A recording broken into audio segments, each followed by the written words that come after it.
Guys will say, I'm not good looking enough to attract a significant other.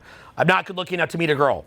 And I tell them, if the Osh experiment and the Milgram experiment show that whoever has the most confidence people will listen to, that should tell you why when you ask the most women, what is the quality that you care about the most in guys? Is confidence. You have to believe 100% that you're the shit. Now, here's the main key. You don't actually have to be objectively the shit. You don't actually have to be the best. Your belief that you're the best and your capacity to make yourself believe you're the best makes you the best. This is a very hard concept to understand, okay? Very hard to understand. Because as a guy, you're like, what do you mean I make myself believe I'm the best? Shouldn't I actually have to be the best? Would that make sense? Shouldn't I actually have to be the best? What do you mean make myself believe I'm the best? In fact, what would be a negative aspect of making yourself believe that you're the best? Like, delusion. Yeah, delusion, might be unmotivating, it's stupid. That would be a reason why some people don't want to believe they're the best. Here's what you're not understanding. If I'm going to hold your attention in a speech, I've got to believe that I'm the best. Do you guys notice how right now, because I believe I'm the best, even if I'm not, but because I believe it, you feel in your brain, I should listen to what this guy says. Yes. Can you feel my frame of what I think of my teaching and what I think of myself via the way I talk? Yeah. Do you feel that? Yeah. So if I believe that I'm the second best speaker ever, then what happens is if I have that belief, in your mind, you're going to start looking at your phone and you're going to leave early. You're going to go, okay, he was cool, but I don't think that was the best guy to learn from. If I don't believe that I'm the best, you will also not believe that I'm the best. And because your time is valuable, you'll leave. But the truth is, the best is subjective. You could say Teal Swan is the best because she's a psychic lady in a dress and has a crystal. And for the right audience, she's super fucking gangster badass. You see? So who's really the best? I don't know, right? That's a very up for debate. You know, Lewis Howes and Jay Shetty are the best for syrupy self-help. And, you know, Tony Robbins the best for getting you to jump up and down. And Grant Cardone's the best for, you know, talking about that money or whatever, right? So different people can be the best for different reasons. You ever notice if you listen to like a great EDM track, you start to think that your favorite music, EDM is electronic dance music, like the kind of stuff they play at like EDC or, you know, festivals and stuff, right? So when you're listening to EDC, do you ever have that feeling like, I like electronic music the best? Like when you're listening to it in that moment. Like if I put on a killer EDM track, would you be craving hip hop? Or would you be like, no, this is sick, I love EDM? But then if I put on a crazy ass like Dr. Dre song, you don't want to listen to EDM, you want to listen to Dre, you want to listen to hip hop. Now also, it's like within hip hop, right? You'll hear, when battle rappers are rapping, it's whatever rapper thinks that they're the best more tends to win. You guys see that? So that's battle rapping, right? If you believe that you're the best, and then and battle rapping shows us, you'll free associate better and you'll have more what's called bars. People go bars, bars. You'll have better free association and you'll let go more. Okay, so you'll go into a release state, or what I sometimes call competitive versus collaborative frame. I call it collaborative frame, even though they're competing actually, funny enough. Kind of a weird example, but they're competing, but they're in a collaborative frame. Collaborative frame, by the way, what it means is that you're so invincible internally that you're like, oh, that's so cute, we're friends. You guys see the difference? Yes. It's the worst form of competitiveness. Collaborate, like liking everyone, loving everyone is such a frame of superiority, it's ridiculous. Salt Lake City, I'm coming to see you. Denver, I'm coming to see you. I'm very, very, very excited for us to meet up. I'm out here, I'm driving you. I'm driving out to see you in Salt Lake and Denver. So, if you're in Salt Lake and Denver and you want to meet up with me, now is your chance. Likewise, we're going to be doing live events after that in St. Louis, Chicago, Detroit, Minneapolis, Philadelphia, New York City, Austin, Houston, Dallas, LA, my home turf, Vegas, Phoenix, San Diego, Tampa, Orlando, Miami is going to be a big one. And of course, we're going to wind up going to Boston and DC. I want to invite you on the adventure. I'm big on adventures. And I'm headed out to see you right now. I'm literally driving to Salt Lake. I'm driving out to Salt Lake right now. Coming to see you, okay? Coming to meet you in person and coming to change your life. Now, this event's for you if you just like making more money. You want to make more money? You want to go on adventures? Well, with your family someday? Here's what you got to do, okay? Click the link below, and immediately what's going to wind up happening is we're going to start up making you more cash. That's going to be my goal, showing you methods to make more cash. And I'm going to put you immediately in a free mastermind group that I'm in. I'm going to start talking to you. People are always freaked out by this. One's right here in the group. They're surprised that they're just talking to me. Basically, as soon as you click the link, I will begin talking to you. I'm also doing these virtually because if you want to get in contact with me, you can actually do a virtual free event, or what you can do if you want to, you could do one of the overseas events. I've got my team that I've been trading up on this for about 5 years. The plan to start doing events overseas, and my team is coming to see you overseas for a completely, totally free event. We have a process that we've built that's proprietary and a very specific result that we get you when you come to the event overseas. So, if you like adventure, you're a fan of adventures, click the link. I am literally driving out to meet you. I'm so excited to meet you. And I'm really just so excited to change your freaking life. It's about making money. It's about social skills. It's about getting spiritually tapped in. Click the link right now, and I'll see you at the event. Like, if you go into a battle rap and you're not even competing with the other rapper, you view him as like your little buddy, like he's cute, that's the ultimate sunning. You know what it means to sun someone? Like they're your son? The ultimate way to sun them is not to compete with them, because now you're giving them too much. You're placing them too high that you even would compete with them. It's like you're playing basketball with your nephew who's like 6.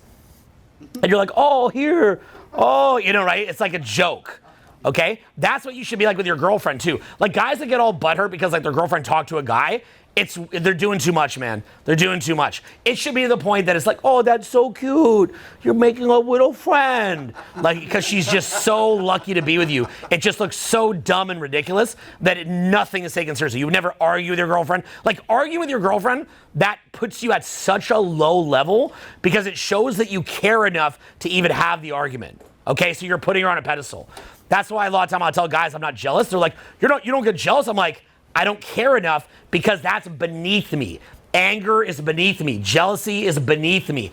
I just forget the person exists if they get too much out of my boundaries. I don't discuss it. I don't have a long conversation about it. A lot of people will say, like, if that person does me wrong, I'll leave. I'm like, then stop talking about it, bro. Do it.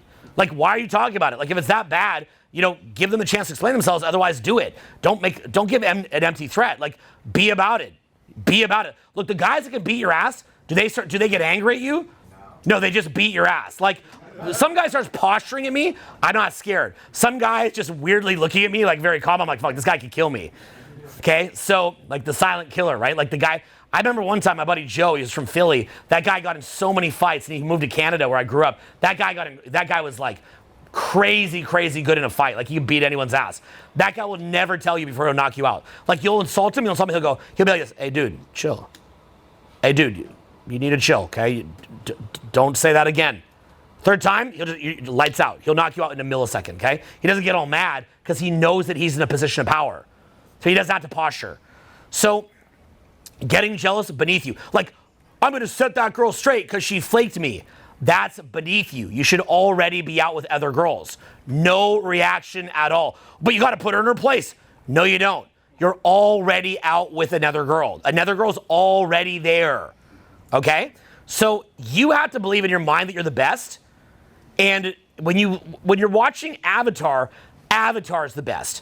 Then if you're watching and you like fantasy big budget movies, when you're watching a really great Oscar movie, it's all about the acting. Oh, the acting's the best. Fuck Avatar. Avatar is a bunch of stupid clown cartoons. I want this world-class acting. Maybe you watch a Quentin Tarantino movie where the acting and the character development is so intricate and perfect, like Once Upon a Time in Hollywood or something like that, as opposed to Avatar, which is a bunch of dumbass cartoons. But then you watch the dumbass cartoons, you're like, no, these have graphics. It's not just some boring, dry acting. Oh, look, it's a comedy movie. I want to watch comedy so I can laugh. I don't want to watch a bunch of dumb cartoons. I don't want to watch some weird acting tour de force. I want to laugh. Oh, look, it's an action movie. I don't want to laugh. I want to watch shit get fucked up and blown up. It's awesome. You see where I'm going with this? Yes. So your version of you, of what you are, like when you guys watch a Chris Nolan movie, in your brain, any movie by Chris Nolan, do you feel like you're watching the best movie ever made? Yes. It carries itself with that kind of pacing, right? So you have to believe that you're the fucking best no matter what as you're talking. But here's what you need to understand. It's not about whether or not you're actually the best. It's about whether or not you feel like the best and you have a direction. So do you guys notice that when I'm up here yesterday, for example, I feel like I'm the best and I have a very clear direction. Like I really, really want to lead you in a certain direction, right? I want to lead you on what it is that I'm talking about. If I want you to take another training, I'm like, get up, take the training. Can you guys even hear the way, get up, take the training? Can you feel that in my voice? Yes. Yeah. Do you feel the, like, sign up, back of the room, take the training, get up. Watch how I even say that, get up. Look at that, get up, back. You see that? Get up, back. Can you almost feel the kinetic energy in my voice? Like, look, you could even do this, watch. When you say get up, you can even move your feet like this. Watch this, you go, get up. You go, get up, back. You guys catch that? Do you feel the kinetic energy? Get up, back. You see that? That's a belief that going there is the best idea. Get up. Hey, get up, back. So you can feel your brain almost complying to it because there's a kinetic energy that's there that where you're sending the person is good. So you've got to get used to carrying yourself in a way that there's an energy that you're the best. Say, an energy that I'm the best. An energy that I'm the best. An energy that I know where to go. An energy that I know where to go. Yeah, it's like, oh, we're going to, like, after party. We're going to go to an after party. Get in the Uber. We're doing an after party. It's going to be amazing. How amazing is the after party? Fucking amazing. So the problem is we as guys, we're like, well, maybe there's like a better after party somewhere else. Bro, you're doing too much. You're doing too much. Okay, look, if the girl's hot, she's just hot, right? Hot for a guy is he just thinks he's hot. That's a hot guy. That's a hot guy. I can be fat and literally go dance like a male stripper, and girls will start gushing and blushing like I'm a male stripper. I can show you countless videos of it because I do it as a joke. Like I'll just be like, like just dancing, and the girls are like, ooh, and they act like I'm like a Chippendales dancer or something. It's completely ridiculous. If you just act like it, they respond to it. If you hold yourself like you're that hot Chad from Love Island, they just react like you're the hot Chad from Love Island. They actually do. It's weird. It's weird. It's weird. That's why you have to have your inners dialed in. Okay? Because the thing is, you'll see some Giga Chad guy go up to a girl, and then the girl's gushing over him. You're like, oh, proof. Girls like looks. But then you'll see me get an even better reaction. Why is that happening? Because I just believe it in that moment. But here's the funny thing. I don't necessarily believe I am, but in that moment, I think I do. And let me show you another distinction, okay? So all the trainings that I've ever done, I worked on those with a high degree of insecurity as I built them. So while you're building yourself, it's okay to be insecure. But once you take it to market, you shut that off and you are 10 out of 10 confident. So like Blueprint Decoded, I worked on that for 5 years.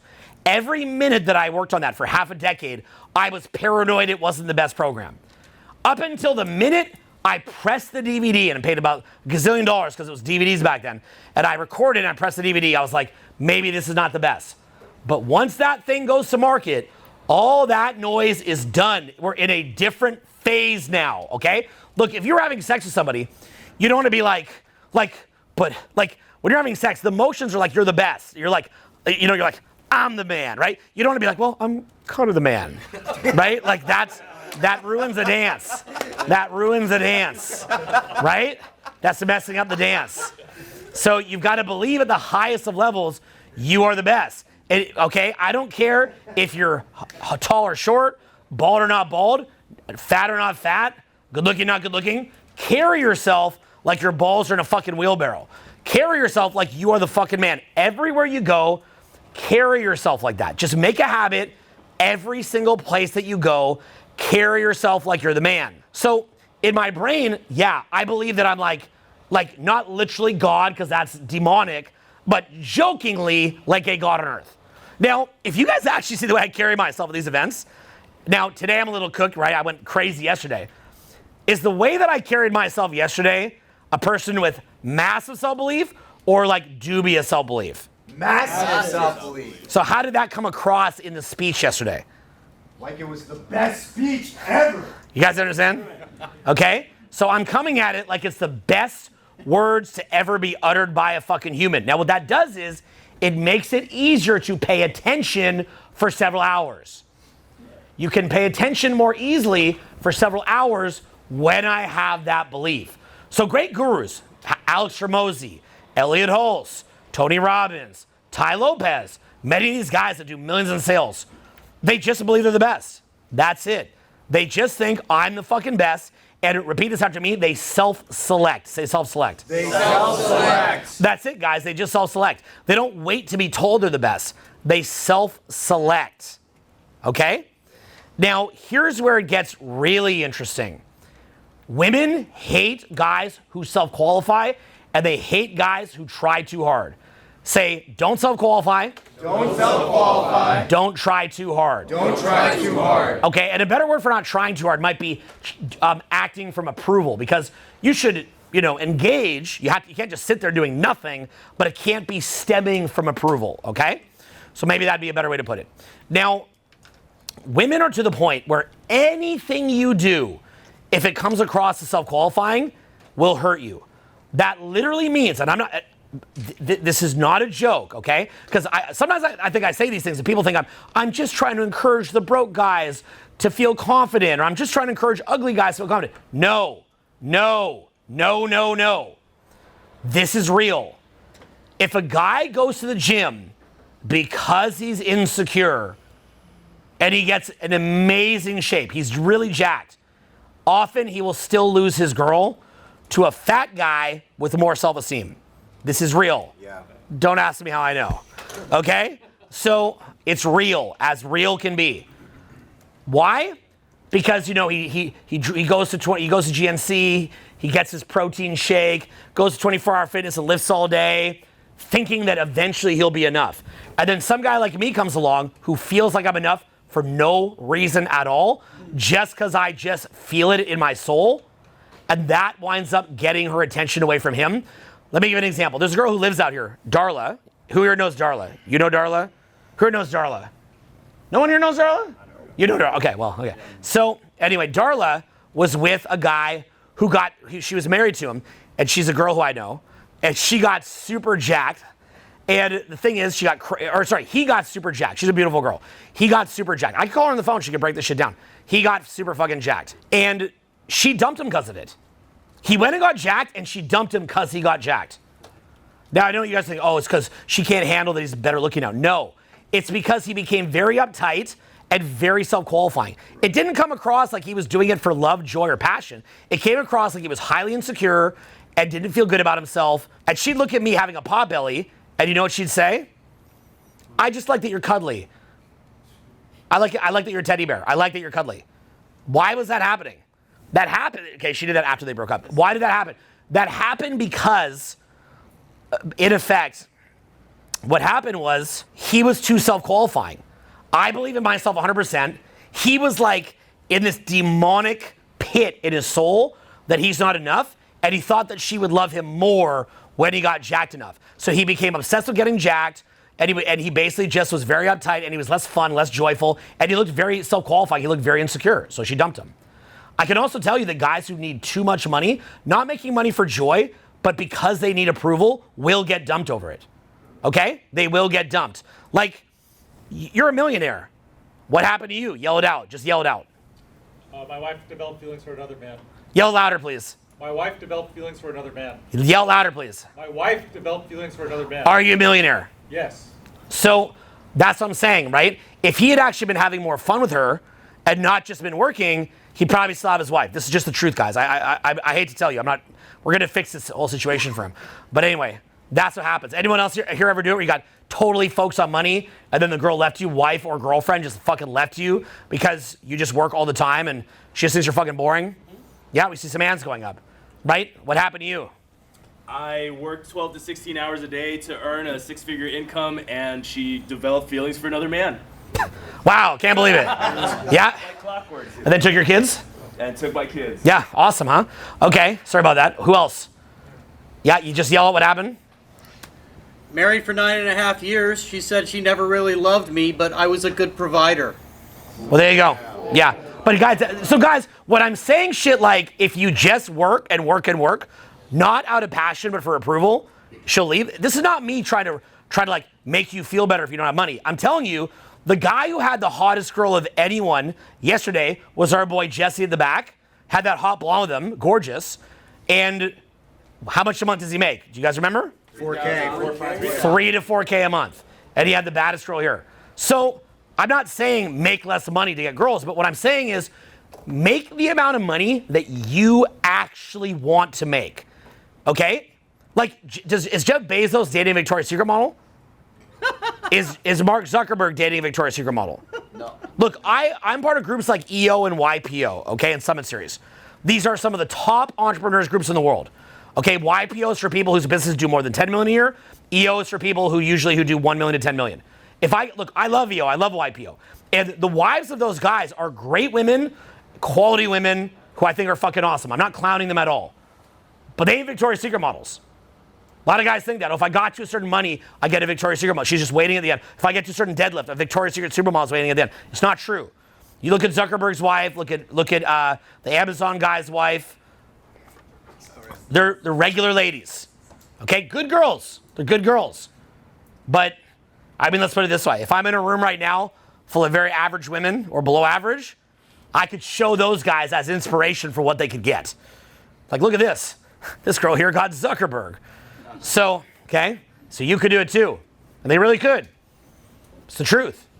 Who gets the hottest women? Mostly club promoters, DJs, guys having fun. So, right, you become a Zucker, you get $500 billion, you get a regular girl. You become a DJ, you get a Victoria's Secret supermodel. Why? Well, what's the DJ doing that women are attracted to? What's the DJ doing? Throwing parties, going to parties. Social status. He's in flow, he's passionate, and he's doing what he loves. As he plays his track and he dances and he pumps his fist, she's seeing a man who loves what he's doing. So here's the thing. The way that I do public speaking, because it's not a job for me, it's a calling, women come to these things, they get very attracted oftentimes because it's a calling. But if I was dryly doing it at the front off of a PowerPoint and I'm just putting in the work, they'll lose interest. But if they know that I fucking love it and I'm passionate and it's emotional, then they like it, okay? For example, I have a Patek Philippe watch that's worth maybe 100K. That's to network with men. No woman knows what a Patek Philippe Nautilus is. For women, I use a sparkly watch. Why? Because it's sparkly. Men who are rich look at this and go, what is that monstrosity? Why are you wearing that? That's dumb. Women go, sparkly. Okay? So they want you to wear something that you think is fun and that you like. They want you to dress in a way that you like to dress. See, here's what's funny. For me to wear a baller watch actually makes sense because it aligns to who I am as a person. It's almost kind of weird. Like, let me be real, right? Most of you guys in this room don't need a mansion. I don't either. I do not need a mansion when I go out. But if you found out I didn't live in a mansion with the way my personality is, and I lived in a studio apartment in maybe a mid part of town, would that be weird? Yes. Yeah. You know what I'm saying? Yeah. Now, I have several of these that I just own, but where I live is a fat crib. So if a girl were to meet me with the way I act, and then I live in a brokey apartment, it's like, this isn't lining up properly. But if a guy is really into like tarot cards, right? Like he has tarot cards and crystals. Obviously, because the way I carry myself is like this dictator. I look like a fucking dictator. But if you carry yourself as a flowy crystal guy who just loves that, or if you're a surfy boy, like if you're a surfy boy and you live in a tent, that is better than a mansion for that guy. Right, it's congruent. Yeah, it's congruent. If you're the tarot guy and you live in like a cool apartment, but all through the apartment you have pink Himalayan sea salt lamps everywhere and crystals and vibey 528 hertz music, right? She gets to enter into that reality. You're that guy, okay? You're doing what you like. So guys mistake the mansion and the car, right? Like for the right guy, he should get a car. If that guy is somebody who is just a natural dominator and the way he carries himself is as a tribal leader, then it makes sense he pulls up in that car. But the girl is just as likely to date a guy who lives in a $2,500 a month apartment if that's who he is, if he loves it.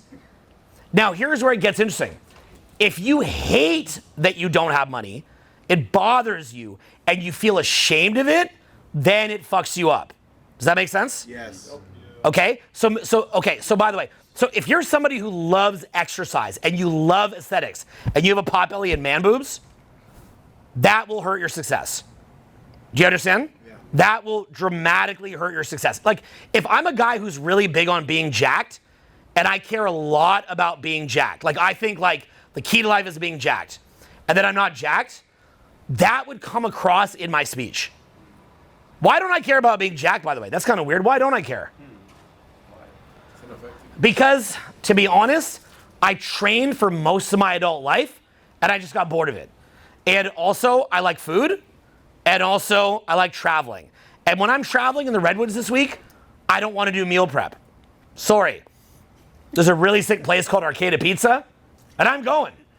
And I don't care.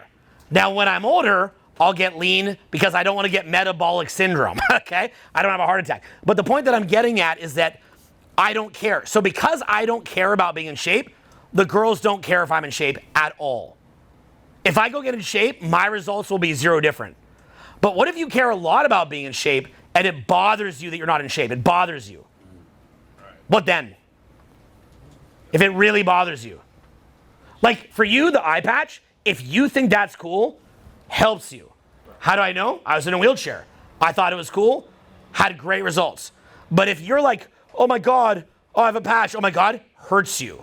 Me in a wheelchair, every girl I dated in the wheelchair said the same thing. I can't believe I'm dating a guy in a wheelchair. They all said it. They'd have to take my wheelchair, put it in the back.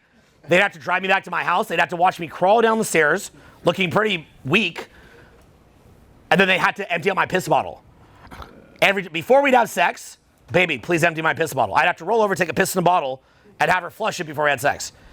Okay? And this happened every time I had sex. I had such a great dating life in the wheelchair. Cold approach, crushed it. Because I thought the wheelchair was so sick. I love the wheelchair. I thought it was fun. I thought it was really cool. Didn't bother me in the slightest. No difference in results. Like, okay, it's to the point that if I was in a competition with a guy in a wheelchair and he didn't beat me, I'd laugh at his face he didn't beat me. And he'd be like, but I'm in a wheelchair. I go, it doesn't matter. Like, if me and Kevin went out and I'm in a wheelchair and he did better than me, he beat me. I'm not like, well, I'm in a wheelchair. It doesn't count. No. It still counts. There's no excuse. Okay? There's literally no excuse. If you're in a wheelchair, doesn't matter. Okay? I proved that, by the way. I literally proved that. I very literally proved that. So if I don't care, like, if I'm gray in the beard, right, and it bothers me and I'm really embarrassed about it, then I would have less good results. But what if I happen to think that gray beard is like a new style that I'm pioneering? Because men are viable to an older age now. Women kind of are too. So I think having a gray beard is in style. I like it. So I leave it gray. I think it's fucking sick. I think it's awesome. I think I am one of the OGs of the space. A lot of the younger guys coming up look up to me. I think the Santa beard kind of suits me. I think it works. So because it works, it doesn't hurt me at all. But if it bothers me, it will hurt me massive. So understand, if something genuinely bothers you, then fix it if it bothers you. But you'll find that as long as you're happy with it, it's fine. And that's why I say you've got to know that you're the best. You got to know you're the best, okay? Neil Strauss, for all the crap he talked on me, has really good social skills. He has great results with girls. That guy is like 5'5" or so, I don't know what, bald, pipsqueak voice, very meek guy. Smash it. Every time we go out, he'd be making out with super baddies. Honestly, I'll give him the credit. I'm saying that as a guy that crap talked the shit out of me, and I'll give him that. He's really good. Really, really good. He had so much attention from women. He's the kind of dude you got to be careful. Like, if your girlfriend's around, she's high chance going to sleep with him. Think about that. Little 5'5" pipsqueak bald guy is going to bang your girl? Yeah, he is. Real good. Okay? So be careful, okay? He probably is actually going to try, too, with Neil. So the point is, being honest. So point being, and he'll blame me for it in his book, what he did. But anyway, so point being is that, not that I know, but point being is this, okay? So, but no, he's very good though. I got to be honest with you. He's really, really, really good. And so that was part of my development was seeing Neil. Seeing Mystery was good, but he's really tall. He does magic. But then you saw Neil do the same thing. You're like, wait a minute, he can also do it? Holy shit, that's crazy, right? Now you know what's funny? People always want to write it off by saying that the guy has an unfair advantage. Neil was a writer for Rolling Stone, so this little 5'5" bald pipsqueak guy would be crushing like a rock star, and then everybody would go, well, of course that happened. He writes for Rolling Stone. That's why he has those results, because he writes for Rolling Stone magazine. So you know what's funny? I said, Neil, that's bullshit. I'll even say tonight that I write for Rolling Stone magazine, and it won't change my results. I'll do the experiment for you. But then in his book, he was like, Owen wanted to be me. And he told everyone he writes for Rolling Stone because he wants to be. I'm like, no, Neil, I was actually trying to give you props and give you credit and tell people it didn't matter. But okay. Anyway, I don't know where this all rant came from. So, okay, anyway, point being, not over it. 20 years. Good. Okay. So, I don't talk about much. I just came up. So anyway, point being, but look, if I think it's funny to vent, that is funny. So what I'm getting at is like, it's, Neil proved to me that honestly, looks don't matter, height doesn't matter, being bald doesn't matter. Look, I've got a high-pitched voice. I sound a lot like a gay guy. So like, high-pitched voice doesn't matter. None of it actually fucking matters. None of it matters. Look at Gary Vee, he's got a high-pitched voice. Eazy-E's got a high-pitched voice. Not every guy is like, I talk like this. Like, maybe I should do a, hey guys, welcome to the seminar. Here I am, Owen Cook. It's me, R.C. Tyler, ready for 12 hours of this? So you gotta be who you are, right? You have to own who you actually are. That's who I am. Own who you are. Gotta own it. So you gotta believe you're the fucking best. When Neil would go out, it is mine, he's the best. Mystery goes out, it is mine, he's the best. Now where this gets annoying in the community is where then guys take what is a healthy belief and an empowering belief to have, and really a needed belief to have, and then they start bickering with each other over who's the best. Because then they hear the other guy saying the best and go, wait, what? But I'm the best. And then it fucks them up. It's like, bro, we can all be the best. You guys follow that? Yes. Like every one of you should think you're better than me. You're not, but you should think. I'm joking. But what I'm saying is, every one of you guys should believe you're better than me in that moment, okay? In that moment, you have to believe you're better than me. Now, because women are so against anything involving self-qualification, like self-qualification is, you're not just letting the vibe do it for you, but instead what you're doing is you're trying to logically convince her to like you, okay? You're not just letting the energy evolve organically. You're trying to logically manipulate her to like you rather than knowing that the self is always shining through. Say the self is always shining through. Self is always shining through. Energy and vibe will carry it for me. Energy and vibe will carry it for me. Okay? So the basis of that energy, of that vibe, of that self is that you are comfortable in your own skin.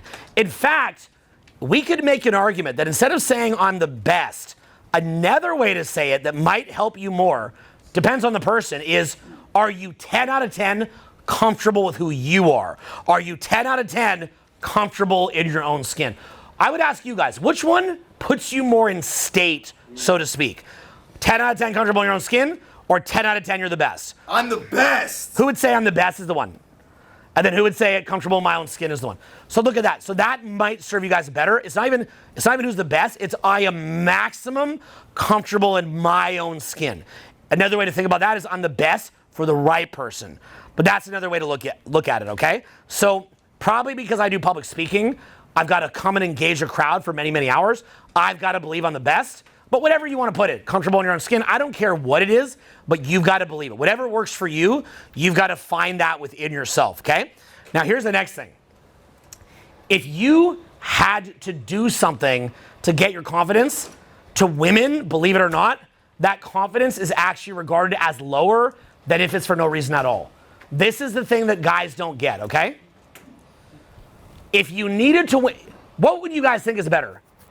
You won a Super Bowl and are 10 out of 10 confident, or you never won a Super Bowl and 10 out of 10 confident? What's better to a girl? Yeah, Never won a Super Bowl at 10 out of 10. Here's why. Because the fact that you needed to win a Super Bowl makes you a loser. Right. You guys see that? Why did you need to do that? Couldn't you just be confident? Now, to be fair, you might argue that it's almost like the quality of your sperm. If your sperm quality was high, why did you need to win a Super Bowl? Women, okay, this is a bit messed up to say, but I sometimes feel this way. Maybe I'm wrong. I think women often feel that if a guy has good sperm, he wouldn't be making all that money. He wouldn't be working out that hard. He wouldn't be accomplishing all this stuff. He'd just be doing what feels good to him, to him, to him. So if the girl sees you like, I got to build this business, I got to build it. She's like, why do you need to do that? Is your sperm bad? Why do you need to go to the gym this much? Is your sperm bad? So in a lot of ways, look, none of us have perfect sperm. It's all ridiculous. But I'm just saying that's how they interpret it. So what I'm getting at is, if you have a business, say you're a DJ, like who does a girl want to fuck more? Bill Gates, C. Bomber, or a DJ? A DJ. Okay, but Bill Gates makes more money. DJ's more happy. Yeah, the DJ is more happy. Now, the reason why girls like Elon Musk sometimes, although he is probably better looking, he got a hair transplant, but regardless, why do girls like Elon Musk? Because he wants to go to Mars, because he wants the rocket to land, because he stands for something, right? So he's more hype, okay? He's more hype. So he has that, he's more fun. Elon's more fun. He has that flamethrower from the Boring Company. You guys see that? Yes. He does funny stuff. He puts fart sounds in his cars. So he's like the billionaire fuckboy, right? Does dumb shit. He's like full retard, right? The car is full retard. The car farts. It's the full retard car that can fart. You guys know about that? Yeah. Tesla can make fart sounds, right? That's the kind of girl, the kind of billionaire girl will fuck, right? He's like, babe, look, the car makes farts. The girl's like, oh my God, ah! She cares more about the farts than the $1 billion. You guys follow that? Yes. The girl cares more about the state pump than the $1 billion. Is that all women though? Yes. They want their state pumped. They're emotionally driven. Look, there's no all anything. Is there some woman out there who's literally the color blue? Probably somewhere. Okay, probably in Kenya, actually. There's some people that are slightly blue skin in Kenya. Point is, like, sure, it's not just, I'm not just saying this. But the point is, like, there's gonna be an opposite out there somewhere. But look, you go make $1 billion, but that guy goes to your girl and he knows how to talk to her and he's got a mouthpiece, watch out, okay? Like, you see, this guy's like, goddess, blah, blah, blah, blah, blah, blah, blah, blah, blah, blah. And she's like, oh. And she wrote, I knew that this was the man for me when he spoke life to me. And what's funny is I wrote, speak life to your woman in the caption, and all these girls were blowing me up. They would rather that you create a LARPing cosplay fantasy than have a real $1 billion. Okay? Say the word LARPing. Cosplay. Fantasy. Okay? Because the enemy for them is reality. That's what they don't like, reality. Okay? You think like Jocko Willink is the ideal guy? Hell no. It's the DJ.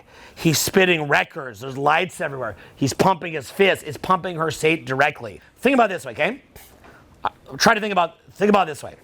If you have as a metaphor for this, if you have a warm, tight, wet hole in your dick, and it gives you ecstasy, and then I say, look, I'll get you a super tight, warm, wet hole on your dick that feels even more like ecstasy.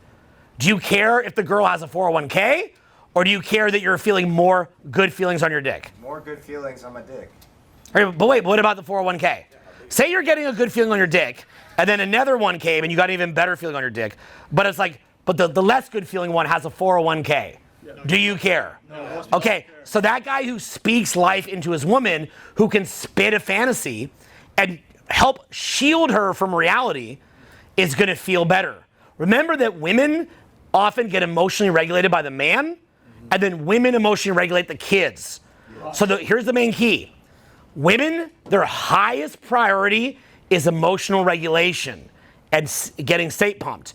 Why? Because if you, look, the mother of my kids, I state pump her like nobody's business. Why? Because I state pump the mom of my kids, I emotionally regulate the mom of my kids. Who does she emotionally regulate and state pump? My kids. So the woman The enemy is anything that puts her in a bad mood. Yes. It's literally a threat to the children. Yes. So she just wants her state pumped. That's it. She wants to LARP. She wants to cosplay because the kids' synaptic pathways and the way their whole emotional system will get built will be based on her emotions.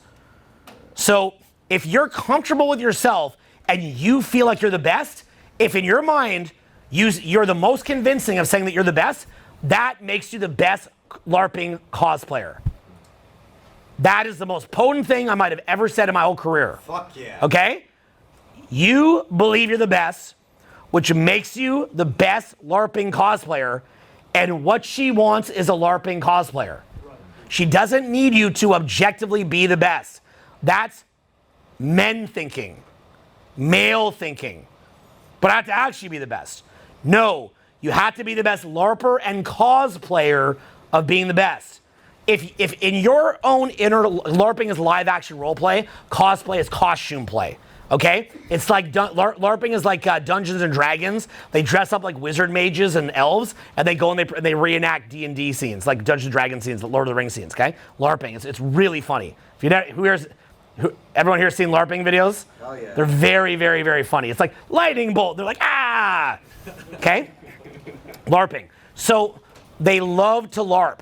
That when a girl goes to a club and she's just dancing and she's dressed like a fairy princess, she's LARPing. And she's really happy. Really, really, really fucking happy. Be the best LARPer. Say that. Be the best LARPer. Be the best cosplayer. Be the best cosplayer. LARP and cosplay till the cows come home. LARP and cosplay till the cows come home. And never say you're LARPing. And never say you're LARPing. All the way to the bitter end. All the way to the bitter end. Yeah, like you've got to be the best LARPer, and you got to own the LARPing completely. Say, own the LARPing completely. Own the LARPing completely. LARP all the way. LARP all the way. Okay, you got to LARP all the way, guys. Okay, if you come back, if a guy gives a girl a horoscope reading, look, horoscopes may be real. I don't fucking know. That's out of my pay grade. But look at how much girls believe in the horoscopes with no evidence at all that they're real. Now, as you guys know, horoscopes are not for millionaires. They're for billionaires. You guys ever heard that? Yes. Like, no. What is it? JP Morgan said. Okay. Yeah. So it's not for millionaires, it's for billionaires.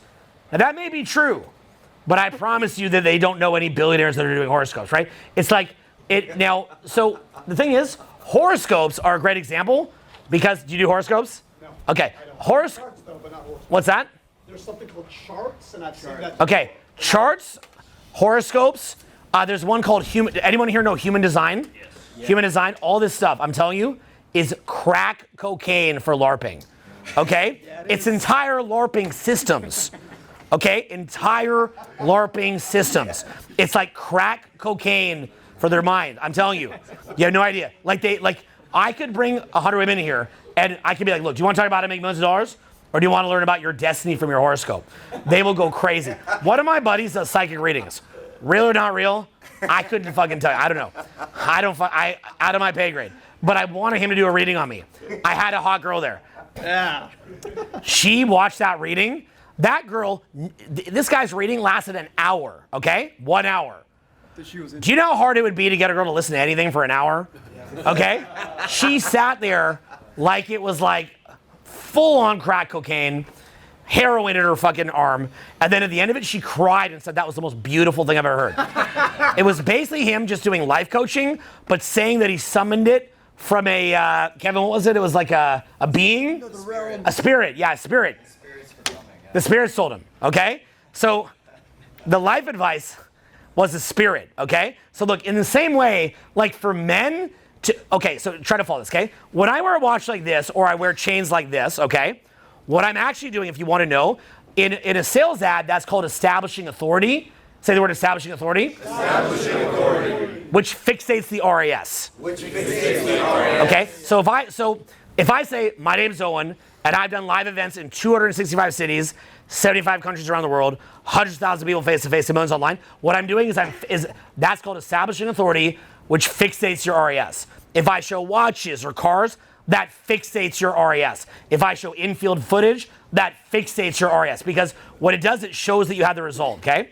The way for women that you establish authority is you become a maximum 1,000 level LARPer, okay? So in other words, I could be like, yeah, I did hey girl, I did live events in 265 cities, 100 million in sales. What do you think that gives credibility? I promise you, I do that shit, that same girl, Self-qualifying. never, well, A, it's self-qualifying, and B, good catch, and B, she'd get bored, okay? She doesn't care that I might have coached some of the most richest actual billionaires in the world, who, by the way, weren't doing astrology, okay? But they were learning from me, but let's forget that. But then, okay, they don't care about that story. But what they would care is if I had like an outfit, like a probably some kind of a robe or a cape, you know, like a cape, you know, right? And I'm like, hello, oh, goddess, my name is Shamania. Hello, the spirits, the star charts. Oh, I hear it, the voice, clairvoyance. Do you believe in clairvoyance? I'm also a psychic, are you? We're all a little bit psychic. Tell me how you're psychic. I told my mom that the cat was behind the couch because I psychically sensed it. Oh my God, you are psychic. Wow, I'm also psychic. Now here, take these weird drugs that will connect you to the gods and goddesses called psychedelics. Oh, but like I don't go near that shit, but I promise you, they will chew that shit like it's fucking kids eating Pez, man. You can tell them anything. Like I don't go near that shit. I don't give a girl a drug in my life. I've never done a drug in my life. But those motherfuckers, those shaman fuck boys. You guys know what a shaman fuck boy is? You guys know about that? Oh, they're like, oh, ayahuasca. Oh, quadruple dose of shrooms. Like it's crazy, dude. And then they're out there tripping, and the shamania guy's like, what? And then he just winds up fucking all of them. Okay, it's called a spiritual fuckboy. It's a classic thing. You can see it on the Instagram profile, Super Snake. They make fun of them. They do it everywhere, right? And the guy's just like, yeah, right? It's like, yeah, shrooms, like, right? And it's like, no, you're getting enlightened. Like the drug, like that's right, girl. With by selling $200 to a guy in a van, you can become enlightened. You know what I'm saying, right? Like, just get your Zelle out, call over your drug dealer, Fred, right? Zell him $200, comes over to a white van, and he hands you enlightenment. It's not decades of spiritual pursuit, entrepreneurship, going through hell, meditation, like gradually chipping away. No. That's boring, okay? That's too boring. No, the guy in the van comes, he gives you the mushrooms, you LARP, his name's Shamania, and you became enlightened, okay? Shamania, okay? So that's just LARPing, that's maximum cosplay. And that guy, if he's a good spiritual fuckboy, he believes that shit. Like you question him on it, he'll get angry. Like you'll be like, yo, like we both know, like, come on, right? Like me and you, if we were to start using astrology, I'd be like, look, bro, you know, there comes a time in every man's life he's got to choose between astrology and getting laid, right? Or it's like saying you believe in astrology or not getting laid. Like, what's your choice, right? Like there's a point in like, this is a meme. It's a meme on the internet. There's a point in every man's life where he has to choose. Do I want to say I believe in astrology and get pussy? Or do I want to say I don't believe it and not get pussy, right? And there's a choice in every man's life, okay? And you got to choose, okay? Like, which one are you, right? Okay? Yeah, try it. Be like, there's no astrology, right? And like, what? Like, I'm like, hey, that's not logical. There's no authority to believe that. You think she's like, oh, yes, forget about Shamania. Tell me, John, about how you want to fuck my pussy. Like, no, it's not, like, even words like fuck my pussy is too real. Do you see that? Yeah. Fuck my pussy, that's real. No, it's like vibey, right? It's like, no, we're not going to go back to fuck my pussy. We're going back to vibe. You guys see that? We're going back to vibey. So it's all a LARP. It's 100% a LARP. So when guys are so caught up in objectively having a Lambo, or objectively having a mansion, or objectively being the best, or objectively being jacked, or objectively being good looking, they're failing to LARP effectively. I am a 10 out of 10 LARPer. Okay? When I come in here, how good of a fucking song and dance did I put on for you guys yesterday? Very good. how committed was I to that song and dance? 1,000 out of 10. Guys, for those of you that were here, when I'm running up and down screaming for 6 hours last night, have you ever had a man come and scream at you for 6 hours? Screaming for 6 hours? Never. Cracking jokes, yelling, going crazy. Was that not a hell of a presentation? It was a hell of a presentation. Did I present well? Yeah. Was I committed to the role? Yeah. Okay, now I know I'm fucking with you guys. You're like, were you LARPing? I know that's what you're thinking, right? Because a man wants it to be real. But a woman, reality is too scary. Your job as a man is to shelter her from reality. Say that again. My job as a man My job as a man is not to torture my girl with reality, is not to torture my girl with reality, but to take the torture myself but to take the torture myself and to protect her from reality and to protect her and to make her feel good. and to make her feel good. So you don't need to go get super jacked or rich to LARP just to be the best LARPer. I'm the best guy. I am the best guy that ever lived. I've got the best dick. I am the best guy. I am the most fun. My jokes are the most funny. Okay, look, I'm not in the gear to do this, but have you guys ever seen it where I'll just look at people in the crowd, they start laughing? You ever seen that? Yeah. Okay, like I'll just look.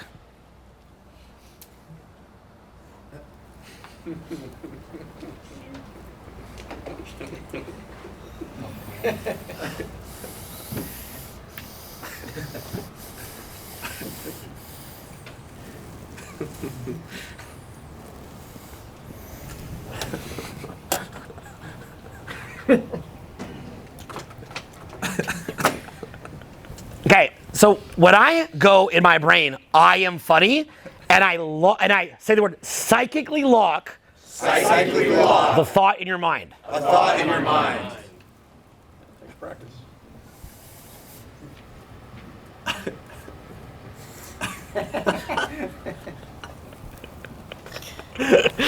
Okay?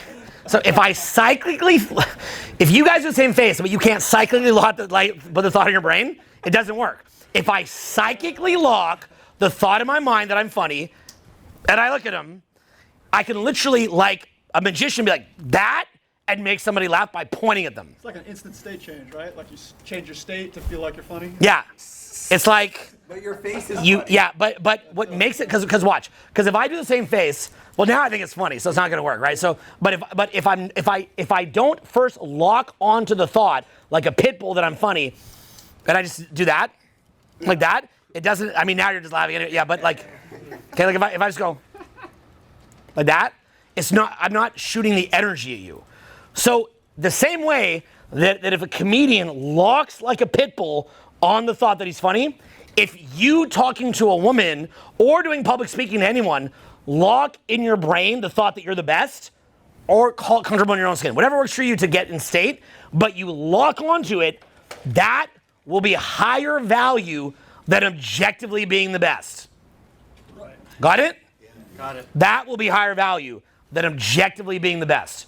So don't get hung up on whether or not you're the best, because that is too male, too rational, too logic, and too much harsh reality. Instead, be the best LARPer. Be the best at LARPing that you're the best. Quick one, yeah? Yeah, I just wondered if you could define LARPing. 'Cause I heard LARPing is like, she's on your arm, and in your mind, your brain is locked on the thought, we are the best. And as she's with you, it's like she's walking on a fucking cloud. You just psychically lock onto the thought. So is that the same- No rationale, Is that the same as- no logic. Is that the same as just a state change? Sure, okay? But a state change to me is like how you do it. But like, if I have a girl, okay, I will lock onto the thought that she's the most amazing girl in the world, and I'm the best guy in the world, and we're having the best time there, and we are the coolest people there, and I lock on that.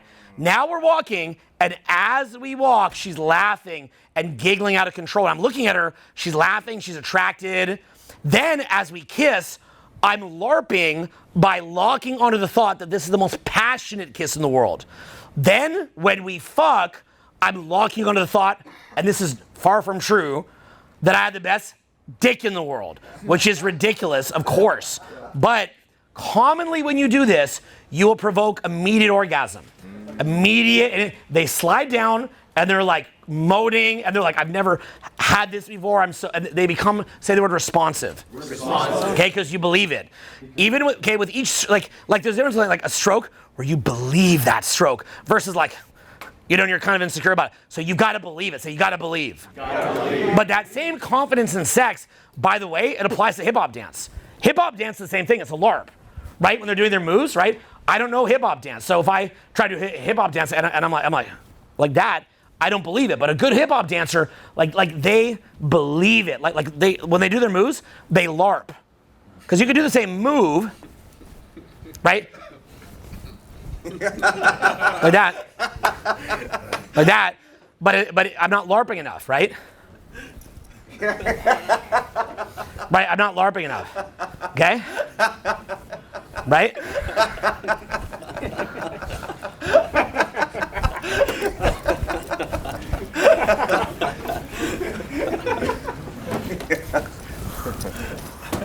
Okay? So you gotta LARP. So when I do this, if I want to make that funny, I gotta be like, this is hilarious. Okay? So you had to, so again, okay, some of this actually goes back to esoteric teaching, like the Kabbalion. They say, be it the cause, not the effect. Not the effect. That's big, by the way. This is a little deeper than we're saying here, by the way. You guys don't, if you knew what I was really teaching you, you'd freak out, okay? This is a little bit deeper than what I'm teaching you, okay? Why am I one of the greatest sales closers in the world? Because my brain goes, get up, go outside. Get up, back of the room. Can you hear how I lock on? I envision you setting up. Get up, back, outside. It's just I lock on, get up, back. Get up, back. Okay? So like, if you think of like the Milgram experiment or the Osh experiments, look those up. Look them up. Milgram experiment, Osh experiment. How do you spell R? We talked about this last time. Remember? OSCASC. Last year you talked about Look it up, make sure just look it up. Okay? Okay. So what happens is this, okay? Absolute congruence causes people to fall into frame. So that's why, so a frame battle, for example, is if there's two of us at the front, whoever believes in themselves more will win the frame battle, right? Like if I bring two of you guys up and you start clowning each other, you can tell who believes that they're in control of the conversation more just by seeing them talk to each other. Like you can actively see who believes they're in control of the conversation more. You guys ever seen videos where I've done that? Yeah. Okay, so I could do examples if you want to see it, but anyway, you see the gist, okay? So, yeah, I mean, if I just pull you two guys up, put you to the front.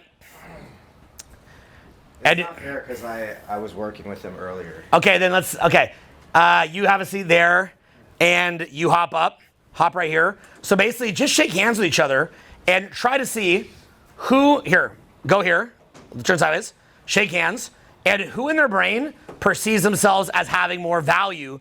And I think they're both fairly confident guys, but just shake hands. Who is submissive? Who has frame and who's submissive in that handshake? It's very subtle. It's kind of close. He has frame. He's submissive. The guy on the right has Do it again. frame. Yeah, right. Turn a bit, come a bit this way and do it again. Face him here. It's definitely close. Oh, where am I going? Like this. Okay, so they can see you. Okay, do it again. Now go this way. Okay, do it again. Are you guys able to see the difference? Yeah. That's frame. Have a seat. Thank you. Give me a hand for that. Thank you. So, oh yeah, like, by the way, even when you start talking to a woman, she will start testing on your frame, hijacking the conversation, screening you, clowning you to see how much you have control of that, to see how much that pit bull in your brain can clasp onto you being the best. And she'll prod at it, and if you can hold it by being unreactive, indifferent, and funny, here's the main thing. Unreactive, indifferent, funny, and free associative. So in other words, so she'll say something straight nasty, and because what is the first thing that tends to happen? What is the first thing that shuts down when someone clowns you and makes you go into the survival part of your brain and approval. Watch this. Say sense of humor shuts down. Free association shuts down. Now do you see why free association and humor is so powerful if you talk to a girl? Does that make more sense now? Okay, if I go to a girl, okay, yeah, I'll walk up to her and I'll just start free associating, saying nonsense with humor. If you could just walk up and just start telling hilarious stories or saying things that are say the word deliberate illogicality. Deliberate illogicality. Yeah. So if you do that and you just start saying things that are illogical but funny, and you show free association and there's some humor spiked in, that will, and you just do it with good eye contact, feeling that you are the best, that there will generate skyrocketing attraction. Absolute skyrocketing attraction. Hold eye contact. Hold on the I'm the best. Hold on the I am the buyer, not the seller. Say that. Buyer, not the seller. So I'm evaluating you. I'm screening you. Say I'm evaluating you. I'm screening you. But you're very cute. But you're very cute. And adorable. Like a little brat. Kind of funny. Kind of quirky. Like a bratty little sister. I love you to death. I love you to death. You're kind of a dork. But you're kind of a dork. I could, but I won't. But I won't. Oh, I know I could, I know. but I won't. But I won't. I said those are powerful frames. I could, but I won't frame. Dorky little sister, bratty little sister frame. Super potent, right? Like you're talking, and you're locking on mentally.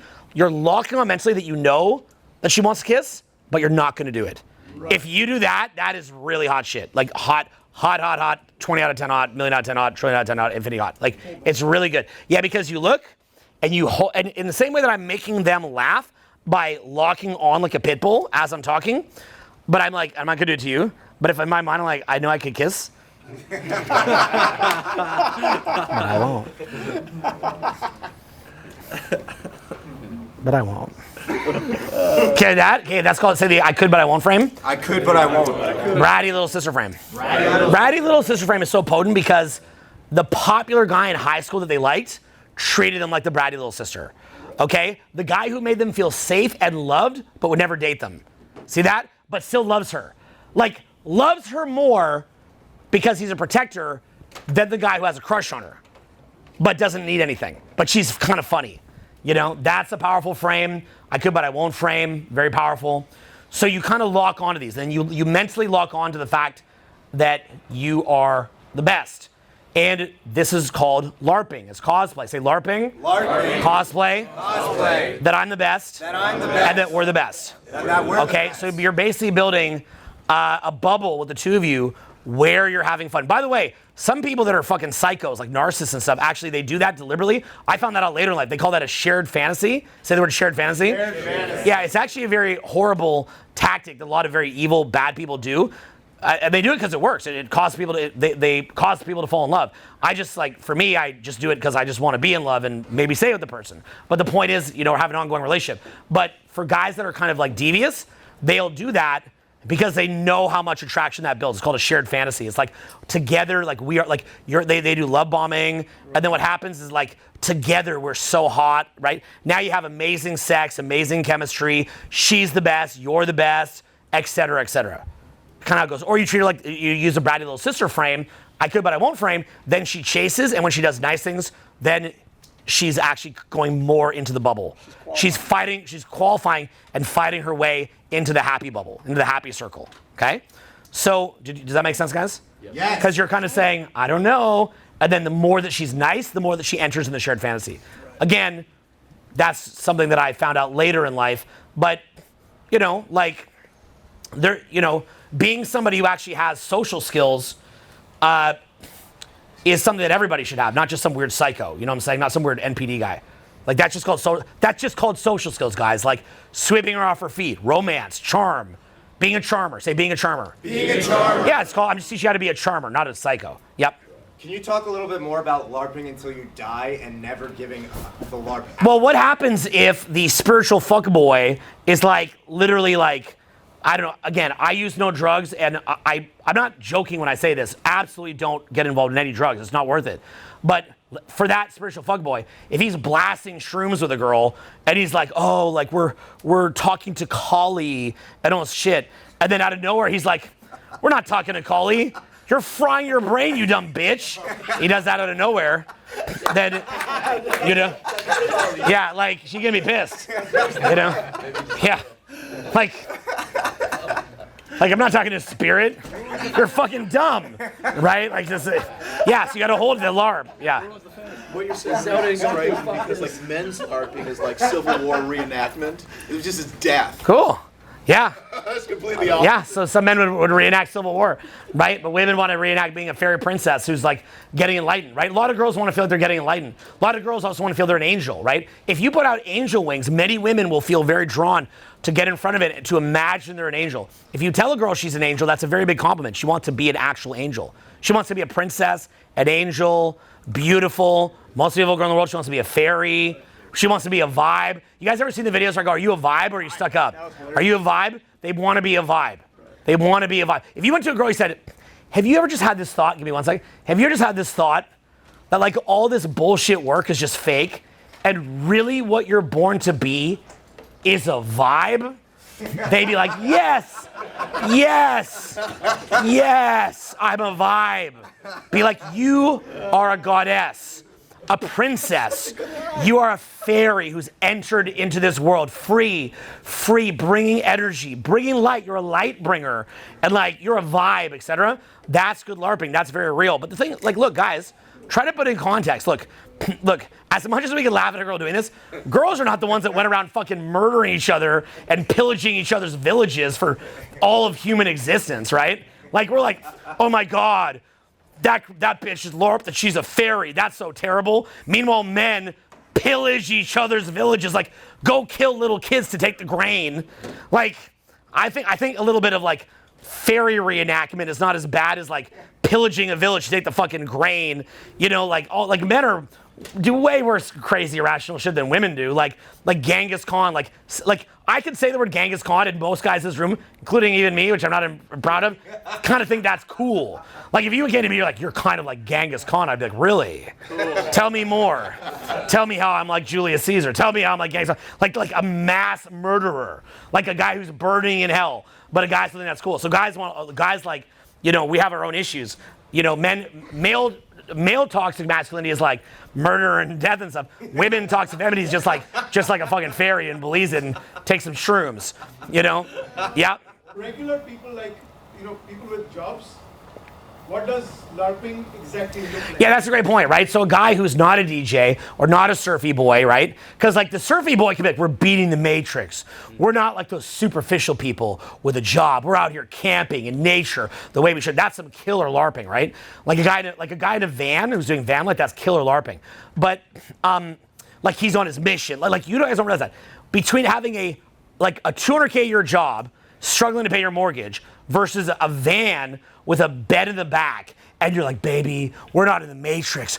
We're gonna go to Crater Lake to connect to God and do shrooms. I promise you, the shrooms Crater Lake guy with the van is gonna crush it compared, okay? But what his question is, so you don't need money to do that, okay? I promise you, like Bill Gates is not a good LARPer, right? That's why girls don't like him. If he was a good LARPer, they'd feel different. Right? Imagine Bill Gates became a LARPer, he'd be a very popular businessman with women. So, but as far as like a regular middle class job, what you do is you're like an example would be, you know, like people feel like they need to go make $1 billion, and then they work like being an entrepreneur. It's like, oh, total freedom. Pick any 20 hours a day that you want to work. Have the freedom to pick any 20 hours a day you want to work, and have a heart attack at 57 like Steve Jobs. Or, you know, work pays the bills, and at night it's our time. We have our time, our magic, our love, our beauty. We do what we want to do, right? We do what we want to do, right? You just start doing that. So whatever you do, you gotta sell it. You gotta be a salesman, right? You gotta LARP really well. You had your question too, quick and loud.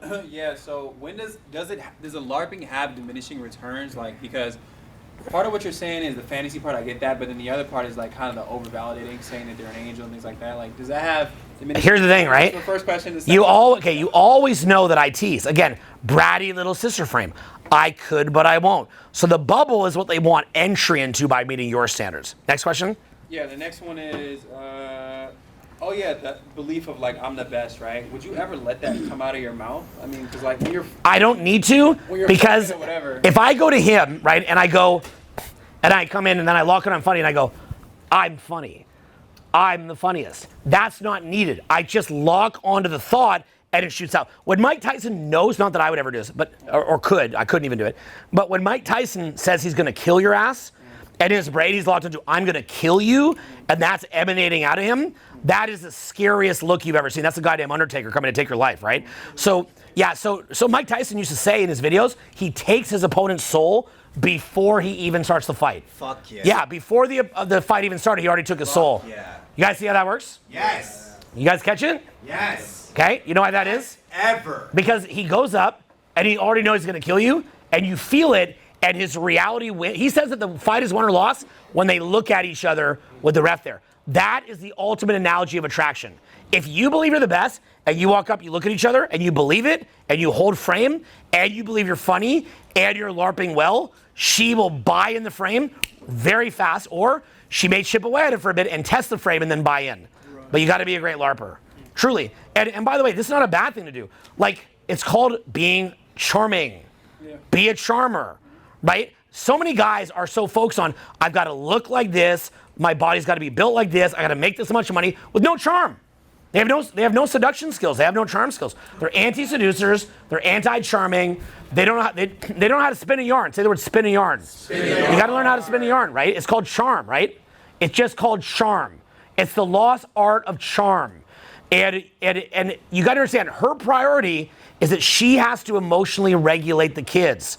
So as a result of that, yeah, you've got to have some motherfucking charm, guys. Like I'm kind of a ladies' man in the sense that I will go charm a 90-year-old woman. I don't care if a girl's fat or not, I will charm her.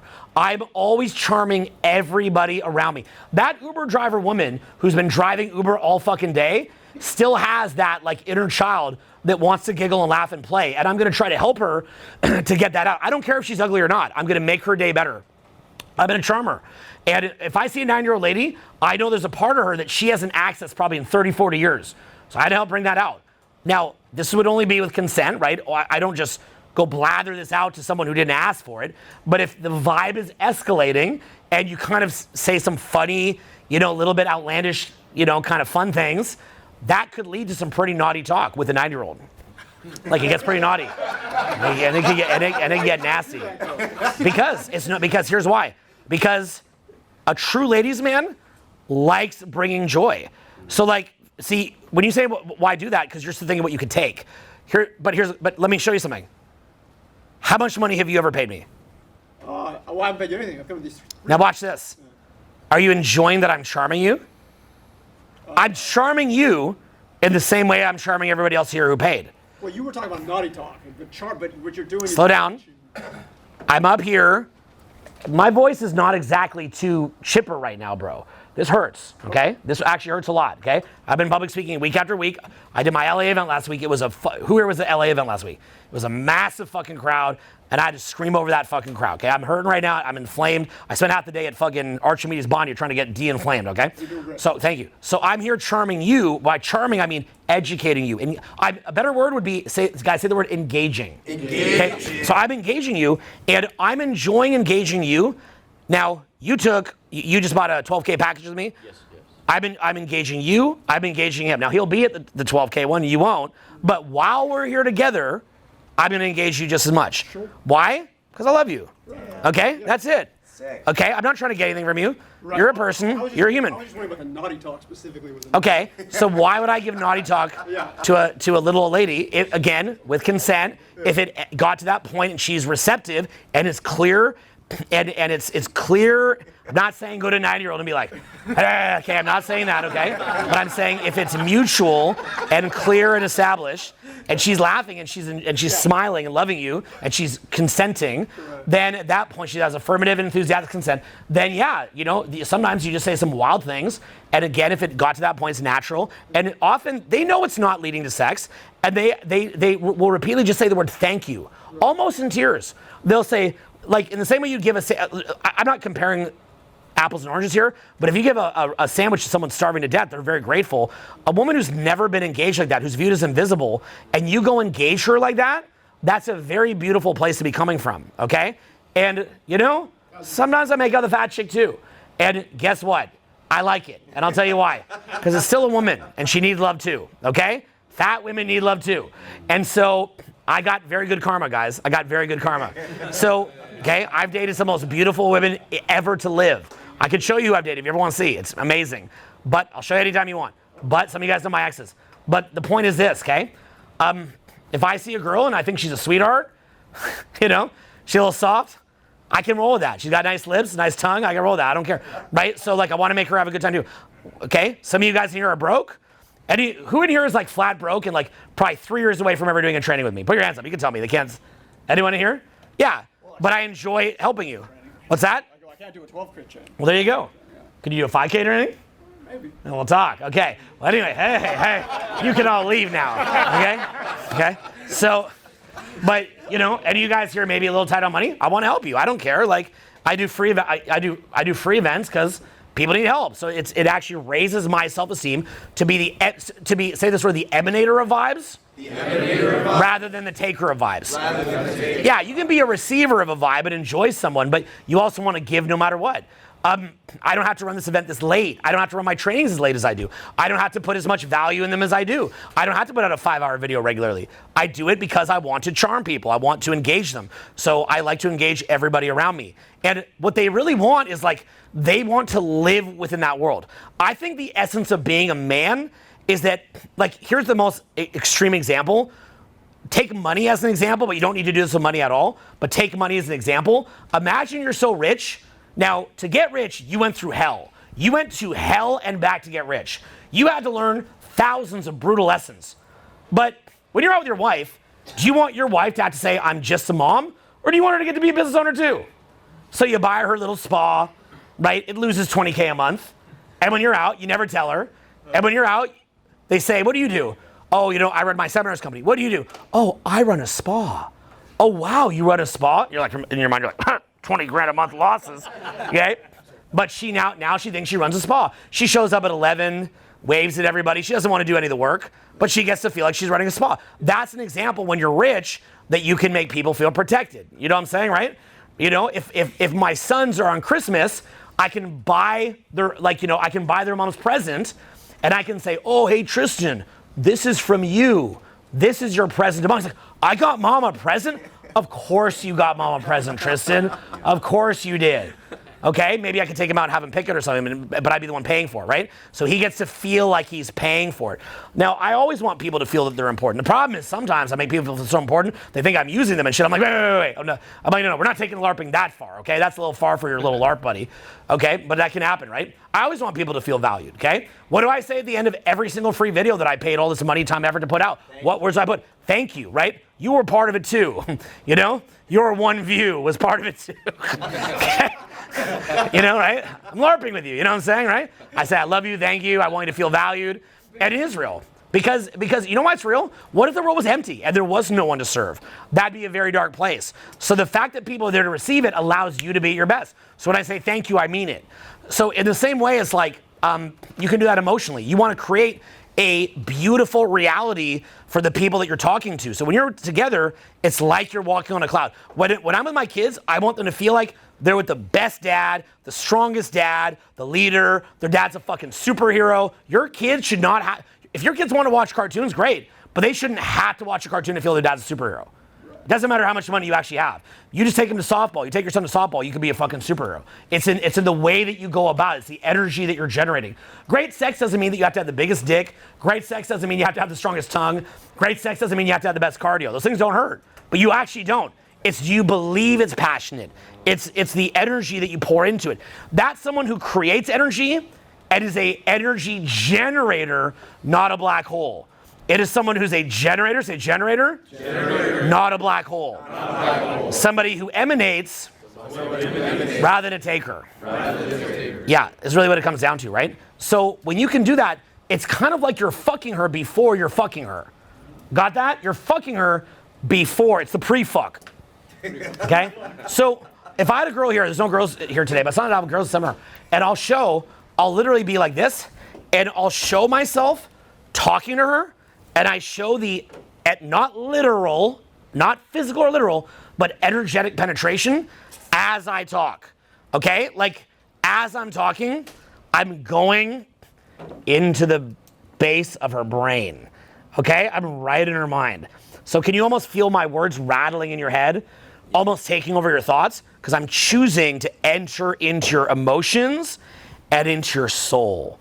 I'm in your soul. Do you understand me? I'm in your soul. Do you understand how much I'm in your soul right now? We love each other. Okay? You see what I'm doing? How much am I fucking with you right now? 1,000 out of 10. Okay, yeah. He's using RSD terms, so that must be working. Okay, so, but how does it feel to have me do that to you? I can feel your energy in my head where it feels like the thoughts are taking over my brain. If that makes Yes! Nailed it. Thoughts taking over the brain. Yep. And what thought do you have? I'm the best. Say it. I'm the best. So if that's what's taking over her brain, that's why looks and money don't matter. That's why looks and money don't matter. Because it's all confidence. Okay? Thought transfer. Yeah, it's a thought transference. It's confidence. So when you were doing that, you didn't really use a lot of volume. You were like, when you were staring. Oh yeah, no. A lot of the time, if I'm talking to her, I'm just whispering. I'm just talking. You know, it's like, and you can make it funny. You can make it sexy. You can make it emotional. You can make it like you're being kind of a dick, and then it's like reenacting like them chasing approval. Like there's all sorts of fun stuff you can do. And again, there's a lost art of charm and a lost art of social skills that guys just have lost because they literally just believe the red pill. It's all looks and money. They thought hypergamy is just looks and money. They're right about hypergamy. I'm the guy that popularized that, by the way. By the way, that's me. But it's not just looks and money. They got it wrong. The guy who's the top guy is the best LARPer. They took the top guy. Hypergamy is they go for the top guy. But if red pill guys themselves say that women are not always hyperlogical beings, then why are they thinking that they're picking the most logically top guy? Who's the best LARPer? Jay Bieber. He's the best LARPer. Justin Bieber. Amazing LARPer. Or at least he's the most socially proof LARPer. Yeah, we're at Dolores Park today. It was a Justin Bieber lesbian party.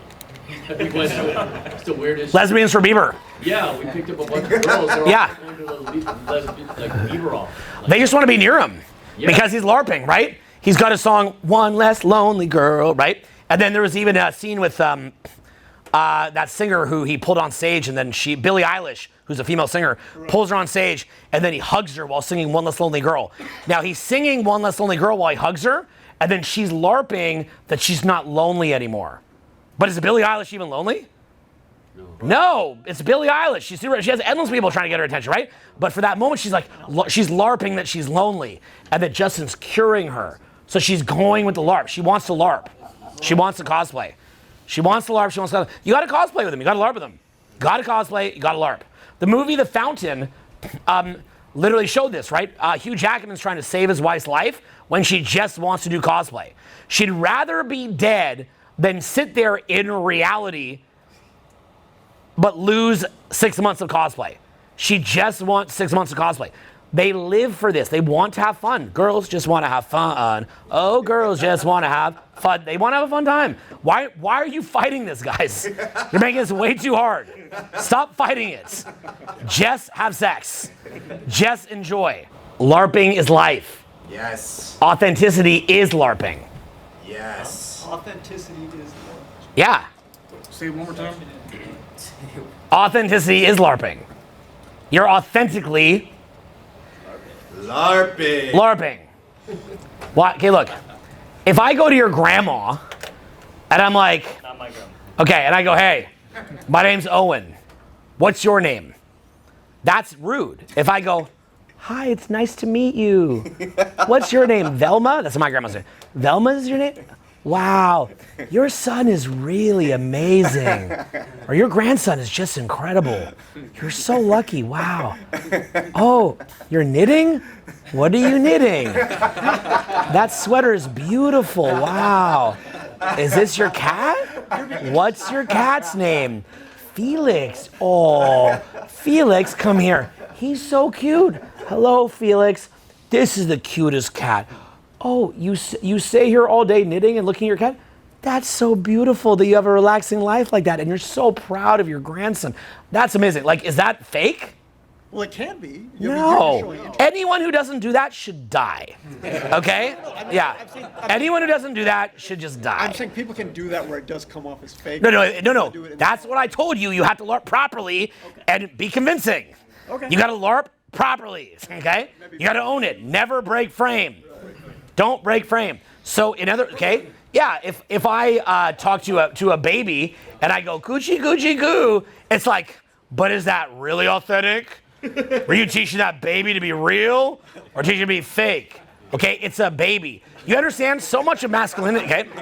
So much of masculinity, your job is to cope with maximum brutal reality and to hide them from as much reality as you can. Guys, even though I teach topics of dating for guys a lot of my videos are not dating based. Many are not dating based. Yeah. How come I don't have a lot of women watching my stuff? Partly because I'm funny looking. But what's the other reason? Because every word out of my mind is like, it's like driving a car without rubber on the tire. You know, the way I talk is very shrill, very like, it's like this. Here's the truth. Here's what's actually happening. Here's what's actually going on. So they're like, ah! Okay? Now my friend Aaron Dowdy, okay? Like if I pull up Aaron, who's I'm a great fan of, by the way, but he's really good at communicating with women, right? Let's see, like, but I mean, to be fair to men, like guys like fucking big fake titties and shit. Guys like to be called daddy. So I mean, you know, guys like to be called Poppy. So you're like, oh, like, okay, if a girl called you Poppy, are you like, hey, wait, I demand authenticity. If a girl tells you you have the best dick in the world, she's like, oh my God, you're so good. You're like, hey, tell me the truth. Was some guy before me had a bigger dick? And then she's like, well, actually, the previous man I dated was about a ½ inch longer and it hit a little deeper in the cervix, okay? And you're like, thank you for being honest and authentic with me. No, like, yo, I had this one girl where her whole code was to always tell the truth all the time. God damn, that bitch needs to learn how to lie. Like she would tell me things like, you know, like, I mean, she would always tell the truth. Man, that shit crushed my self-esteem. Like, even I need a little LARPing sometimes, you know? Oh, yeah. Even I need a little LARPing sometimes. I mean, I'd ask her things, she'd just tell you, right? She'll just fucking tell you. You'd be like, oh. And then, of course, you have a morbid curiosity, so you start asking. And the more you ask them, you're like, oh, basically end our relationship. So I need a bit of LARPing, too. You know? Quick one, yeah, on topic. Yeah. Loud. What is the difference between shared fantasy versus us versus the world, like, mentality? That's great. You could literally, yeah, that's the conspiracy fantasy, right? Like, you know, we're going to go around and, like, look for weirdos. How weird are people? You're like, where's the weirdo? That one's the weirdo. Like, oh, my God, ew. Right? They're like, yeah, ew. Like, that'd be an example, right? I don't know if I've ever done that exact one, so you can test it. I don't know if it would work. But that kind of format of, like, us against the world, right? Is that kind of like fuck, marry, kill? It's something like that, yeah. It's a conspiracy. That was one of the oldest techniques we ever taught back in the day, making joking conspiracies. Another one is role playing that you're getting married. Like you have everybody go around you while you use a straw and you make a fake ring and you get on one knee and you marry her. That's a big one. Another one is called FAPs, future adventure projection. So you say, I'm going to adopt you. You'll be my new little bratty little sister. I'll put you in a little bubble wrap envelope. I'll pack you in my suitcase. I'll bring you back to LA with me. I'll walk down the street with you on my arm like this. Every girl will be jealous of you. Then we're going to fly to Greece together, and I'm going to put you in a toga, and we're going to sell hot dogs, and you're going to dance on the beach, and you're going to sell the most hot dogs. And like you just start joking. Like basically you just make up an entire adventure in her mind, and you just say it. and she will, again, like the 9-year-old who you flirt with will say thank you, she'll just start saying thank you. So you can either say the word physically role play the LARP, say that. Physically role play. Or verbalize the LARP. Yeah, and I'd encourage you all to come up with the craziest future adventure projection. We used to call those FAPs, future adventure projection, that you can physically come up with, okay? Again, yeah, future adventures projection, FAPs or LARPs, right? And again, the best fuckboys are I don't do tattoos personally, but like guys with tattoos, again, I don't do it, not my thing, but guys with tattoos, guys with like certain style, kind of like how a girl would have style, but a guy has like his own like masculine style. I mean, he can imitate things, joke around, tell stories, be fun. He controls energy well, all very, dancing, right? Women will dance for hours, guys. Like, I can't dance for more than 2 minutes. Girls are like, let's just go out and let's just dance. Let's just dance. And like, whenever I have a new girlfriend, they always want me to dance with them, right? And like, eventually I'll sneak around it for like half a year. Eventually, like, no, tonight we dance. And I'm like, oh God, she's been waiting for this for like half a year. And I'm like, right? And she'll be like, I feel so free. It's like hours could go by, and it feels like 1 second. In my mind, I'm like, every second feels like hours. I'm like.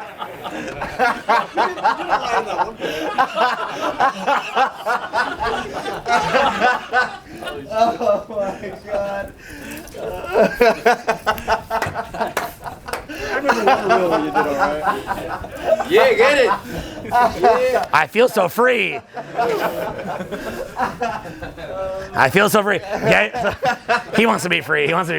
So anyway, he'd be able to, yeah. So it's like, right? But they're like, they do it for hours because they're LARPing, right? So a man, so my seminars appeal for guys more than girls because I'm always trying to unsheath reality. Like, this is reality. Look at the hypergamy. It is true reality, right? Now scream, hypergamy, right? So I'm doing that. Whereas if we were like, how many girls will ask you if you're soulmates from different incarnations? Every single one. Guys, how many times have you had a girl ask you if you're soulmates from a different incarnation? Every single one. Yeah. And you're like, technically speaking, there's no tangible evidence to point towards multiple lives.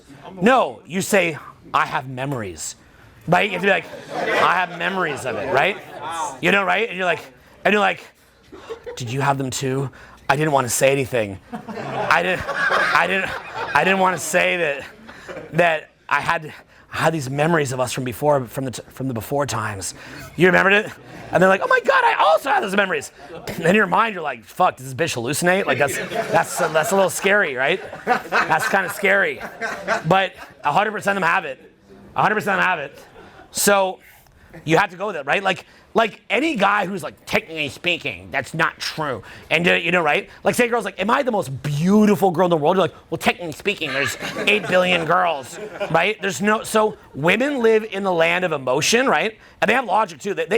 Okay, look, there's like a quote of this. It's like a woman dating a man versus a woman dating a boy. A woman dating a man is like a little girl, and then not a literal little girl, but happy like a little girl, but as an adult, to be clear.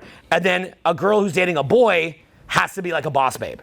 Okay? Like if she's dating a little boy, she's got to be like very rigid.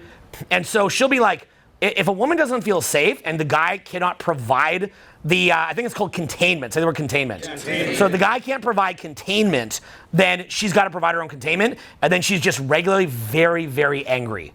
Okay? She's miserable and angry as fuck, right? So part of containment is LARPing. Okay? Say containment is LARPing. Yeah, it's creating a beautiful reality. Now look, that doesn't mean, that doesn't mean, that's not a license to go just make bold-faced lies. Like, like we have 40 million in the bank. That's a very short relationship, a fling maybe. But it's like, You got there, right? Like, how would you pay? It's like soulmates and twin flames is one thing. Lying about your income is another thing. No, I'm saying like you said that if you don't do it properly, then you become angry. You need to provide containment. So let's say if you're in that negative place with a woman, how do you get out? I mean, that's a whole other video, I'd say. But as I always say with women, repeat this after me, change her mood. Change her mood. Not her mind. Yeah, and by the way, guys, a couple points I want to point out, a couple like side points. One is, When you get married and she gets married, you're getting married and you're thinking it's real. You're like, okay, we're making a lifelong commitment. What are they doing? LARPing. They're playing make-believe. Okay? They're playing make-believe and they're LARPing. Okay? They're reenacting a marriage scene. It's just fun for them doing that. I think marriage is a very beautiful thing, but try to follow me here, okay? You go get married and you're like, would I marry this person? Would I spend the rest of my life with them? I made a vow. A common thing that when a woman leaves a man, and by the way, like 80% of divorce is women, right? Yeah. When women leaves a man, it's because the cosplay wasn't good enough and ended. But in addition, the guy will always be like, when I took those vows, I meant what I said. Right? Is this helping you? Yes. When you took your vows, did you mean what you said? I said those exact words. I meant what I said. What did she? Now, when she was pulling back from you, and you said, when I took those vows, I meant what I said. She didn't care. What'd she say? I don't remember, but she didn't care. She didn't care at all. Okay? If the LARP ended, it's like, LARP ended. I'm on to the new movie now.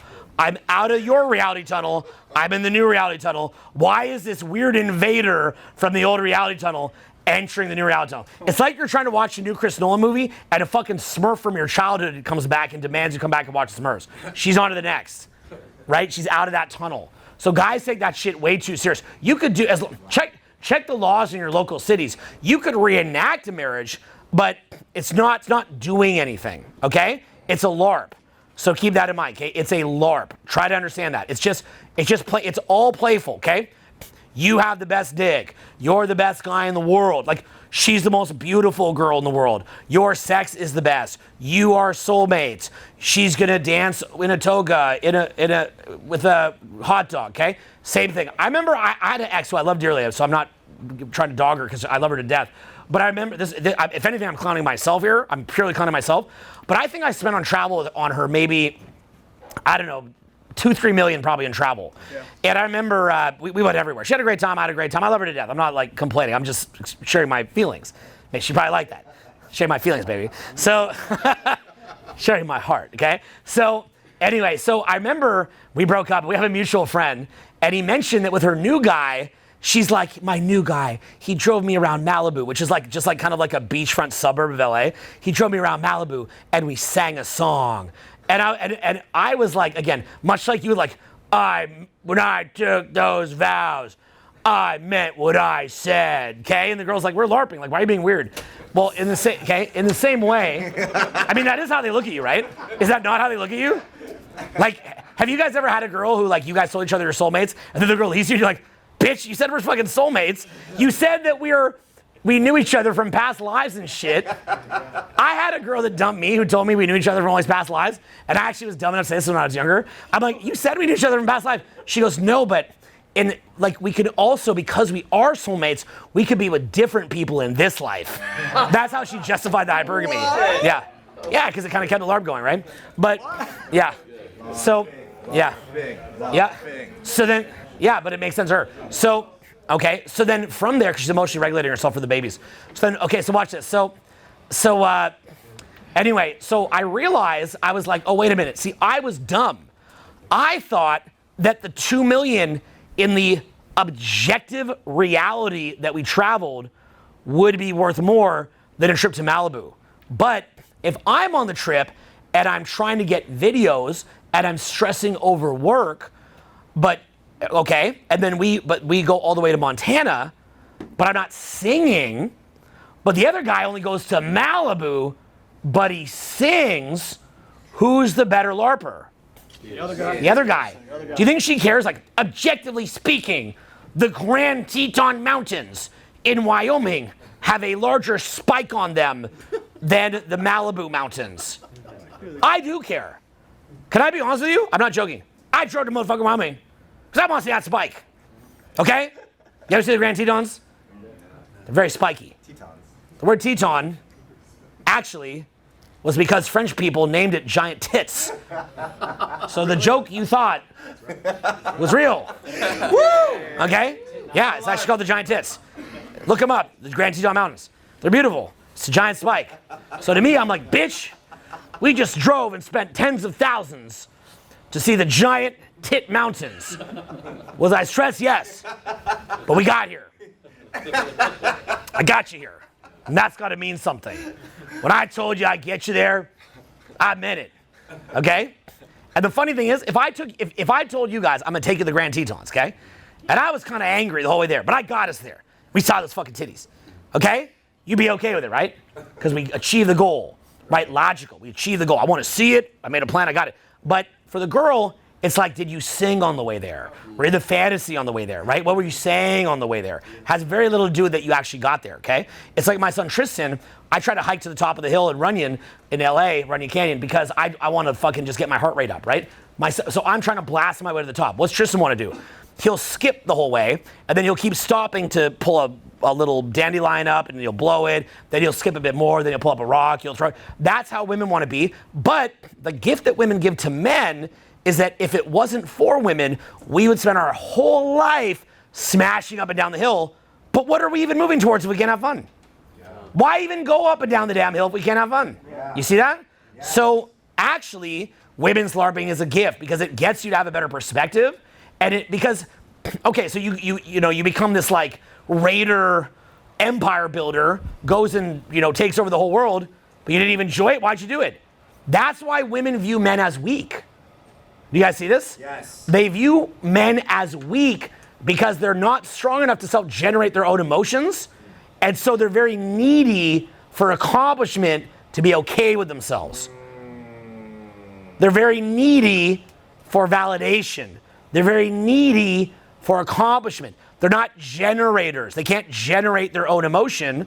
And so because they can't generate their own emotion, they have to accomplish all this stuff and then self-qualify. Instead of being strong enough to LARP, but actually strong enough to control their own state. So the women are controlling their own state better than guys do. Women also have better female friends than guys do. Guys tend to struggle with actually having a group like guy friends. You guys actually making a group of guy friends is probably 90% of the value of even being in this fucking room. Okay, the camaraderie, brotherhood is huge. Meeting all you guys is huge. That's why I do this shit. That's why I love it. So guys struggle with that, and they struggle to generate their own state. Then they go very numb, and then they just try to get to the next thing. And what happens when they get to the next thing? More numb. That's why women view it as dumb. So if you can self-generate a good mood, and you're not needy, actually, ironically, needing less is actually viewed as more. That's why you go build it. You go make this $1 billion empire. You just look like a manipulator with bad sperm, right? You go get super jacked. You look like a manipulator with bad sperm. The most attractive male body is closer to like a swimmer's body. And why is that? Because it's a guy who likes to feel good in his body. He likes to take care of himself, but he's not overcompensating.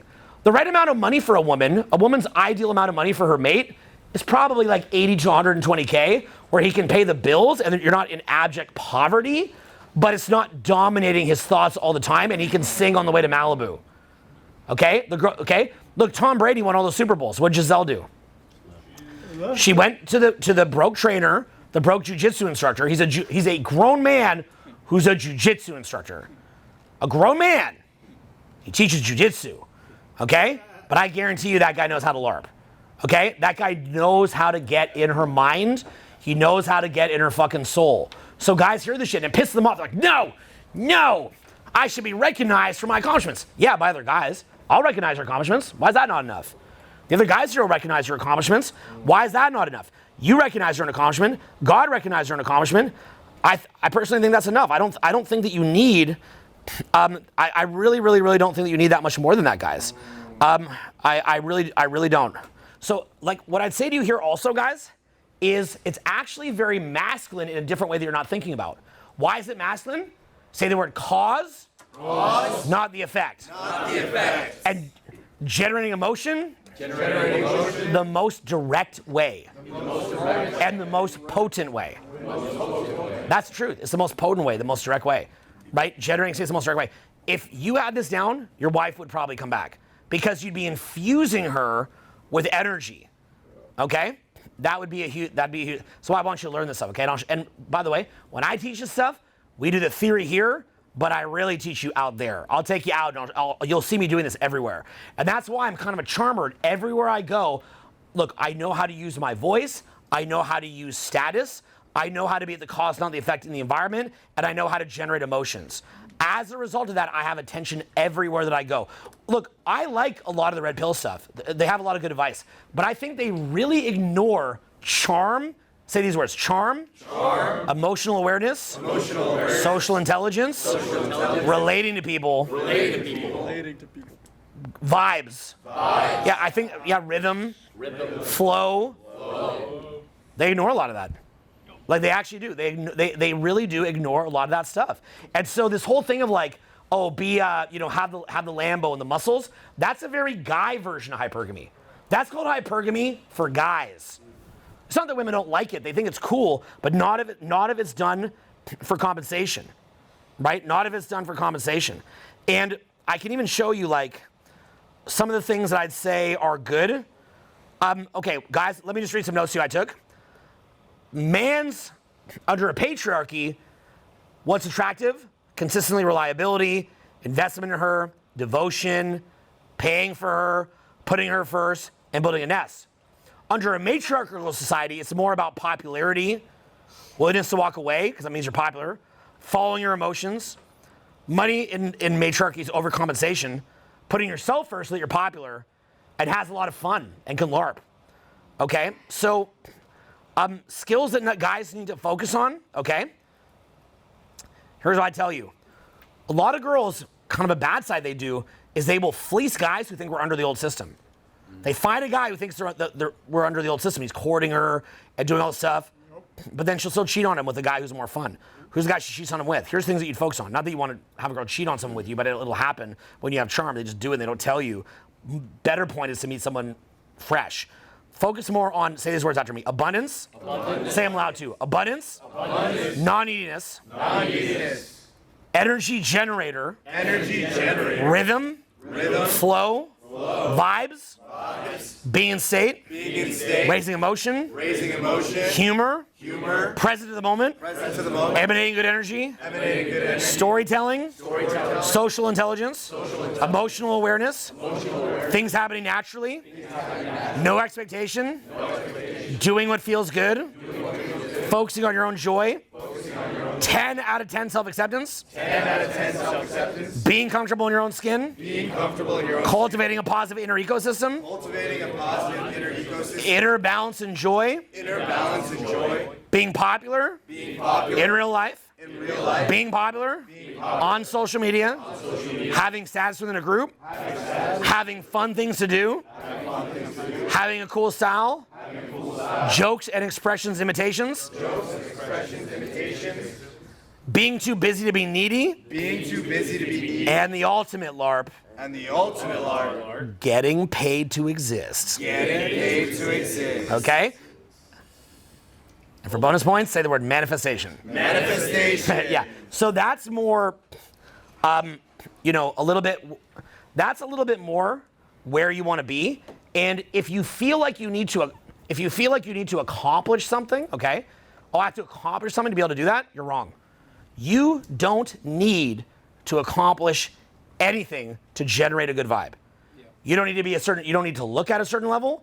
You don't need to be in a certain kind of shape. You don't need any kind of certain money. All those things that guys think they need, that's hypergamy for men, that men will give you credit for. You get in shape, I'm like, damn, how'd you get in shape? Nice pecs, bro. You got $1 million? Nice, bro. How'd you do it? That I'll be impressed. But if you want to impress a girl, give her what she wants. Say, give her what she wants. Give her what she actually values. Give her what she's proven to respond to. And give her what she needs. Okay? Give her what she needs. Okay? Old school charm, guys. It's a lost art. A lot of the guys, women are very frustrated with the guys coaching these days. They're like, it's a lost art. This is not, they see what the guys are coaching each other do. They're like, this is not what I want. This is not what I want. Okay? Instead, they want to feel good. Right? They want to feel good. So I'm going to do another big segment, but I hope that you guys are excited for another 50 years of cosplaying and LARPing. Okay? And realize this is a lot easier than you think. The only reason you get salty about it, the only reason is because you're like, but I did, because you're too far down the path. You're like, but I did all this stuff. Fuck, I just, right? But you're not, it's like you thought that to get to New York City from San Francisco, you had to hike all the way there. But in reality, you had a car.